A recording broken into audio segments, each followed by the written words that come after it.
Alright, Archero 2, the Vibrant Voyage is here, and with me being a master at clickbaiting, I'm usually good at spotting one myself. And with this event right here, they really make it seem by going and having the pop-up that you'll be able to go and flip over these tiles and possibly land yourself one of the new mythic artifacts or even one of the new skins. And looking at the drop rates on this doesn't appear to be the case. Even on the grand prizes on the outside line, it doesn't look like you'll be able to get them from there or even inside the bonus round. But with all that being known, this is still something that you can get some good stuff out of this. Now, as far as that whole selecting what your core prize is going to be up top there, where you can select between the shards and even the ticket switcheroo things there, this is all going to be something that, going based by how many times you pull, you'll eventually get those for rewards. But it is going to take 1,000 tickets before you get to that point.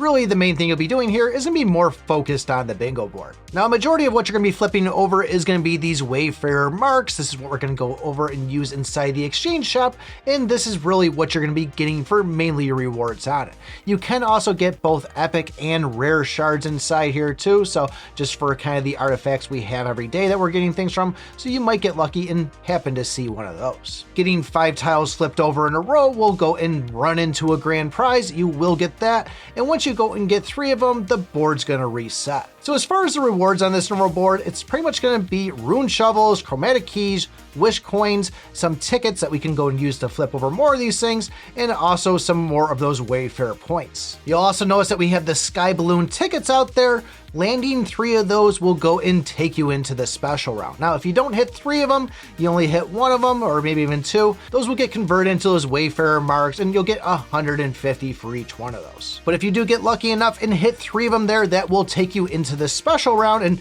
just to let you know, any of those tiles you turn over in that won't use up your tickets at all. This is kind of a free of whatever you get inside there. But still, the same principle is going to apply.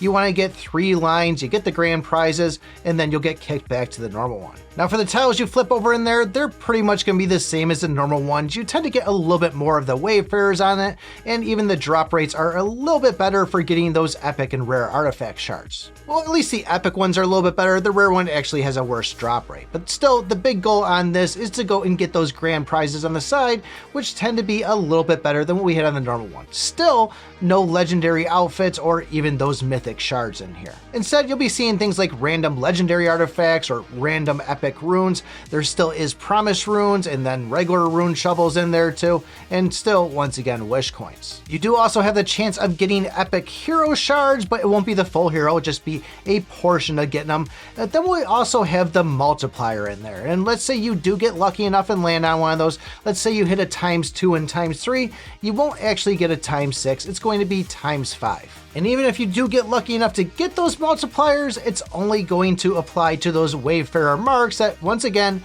we use inside the exchange shop. But either way, even if we don't have those skins and artifacts where we can get in those, we do still want to try to pull on this, make sure you're doing every single one of those quests and coming by and watching the ad every day to get the free stuff out of it. But really, the big win on this is going to be coming over to this exchange shop and going and using your currency inside here. Now, you can go and get those title star cores for pretty cheap on this, and as we all know, with the whole outfits in here and having active abilities, these aren't a bad way to go at all. Where they are targeting after the whales where you can't even go and get shards towards this blade board, I would say that you should probably look to see where your artifacts are already, how many shards you have, and probably focus on going and pumping up that one that's getting close to being able to get it unlocked. But even if that doesn't fancy it, this is going to have all the Griffin gear inside there, and the boots being the cheapest to get, you might actually have a shot at getting that if you are free to play. Even though some of these rewards do look pretty exciting, I'd say just do the free-to-play stuff on this.